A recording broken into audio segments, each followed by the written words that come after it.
Hi, in this video I'm going to show you what's involved in teaching English as a foreign language and how you can get access to the practical tips you absolutely need to know.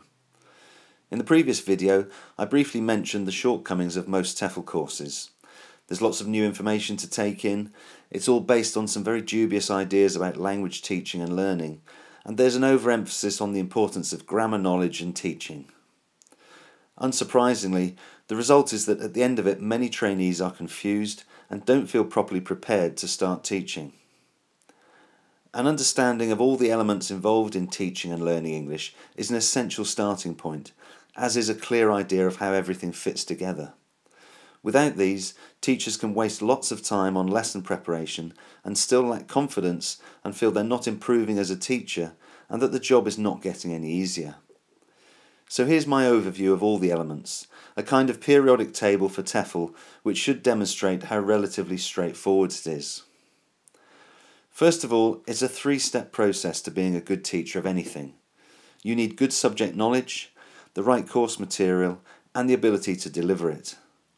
I've summed these steps up as subject knowledge, input and delivery, and I've broken each of those steps down into three distinct areas so you can see how everything fits together. Here, subject knowledge doesn't just mean a knowledge of the English language. It also means understanding what's involved in language learning and the role of memory.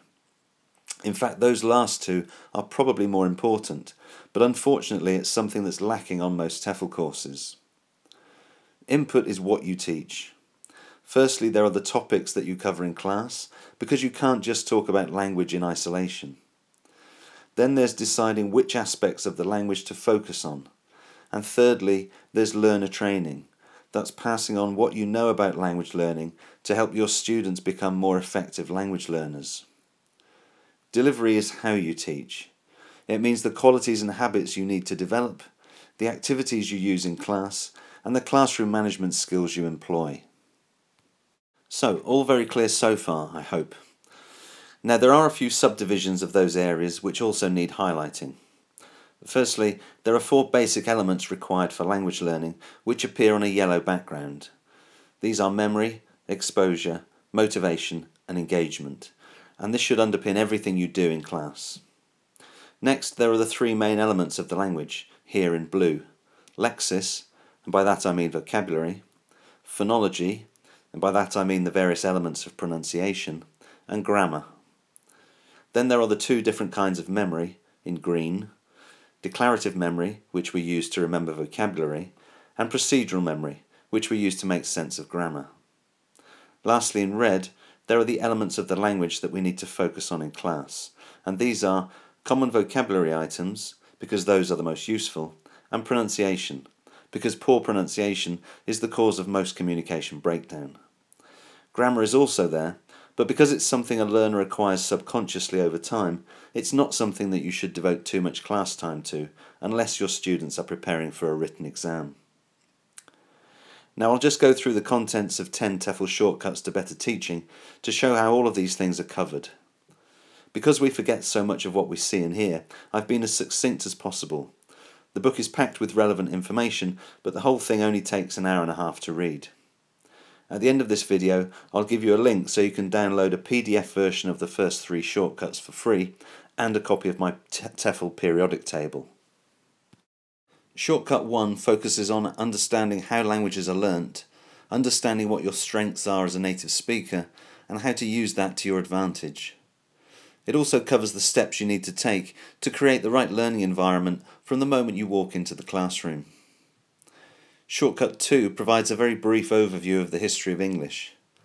Most TEFL courses focus far too much on grammar, and consequently many trainees are left feeling inadequate about their lack of grammatical knowledge. There's absolutely no point in trying to learn hundreds of grammar rules before you start teaching, because you can learn them as you come across them in whatever course book you happen to be using. However, it's essential that you have a clear overview of how the language works. Shortcut 3 focuses on pronunciation. I've already said that pronunciation is extremely important for most foreign learners because it's the cause of most communication breakdown, but it's not given very much attention in course books.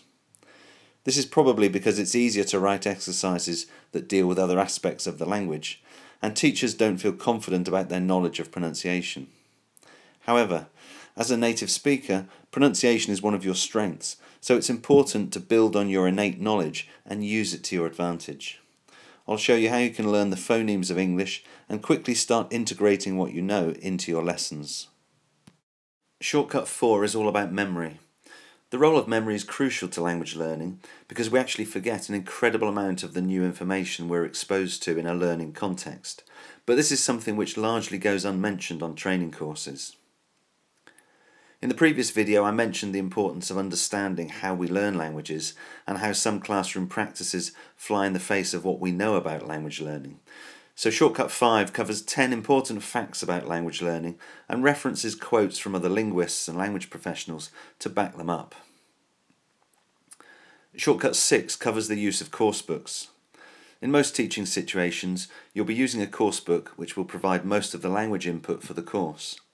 However, students are generally quite resistant to working through page after page of a book, so knowing how to best exploit a coursebook and having some other ideas up your sleeve is an essential skill for the teacher. Shortcut 6 also deals with identifying student errors and the best way to approach correction. Shortcut 7 focuses on lesson planning with a checklist of what you need to focus on depending on your teaching situation.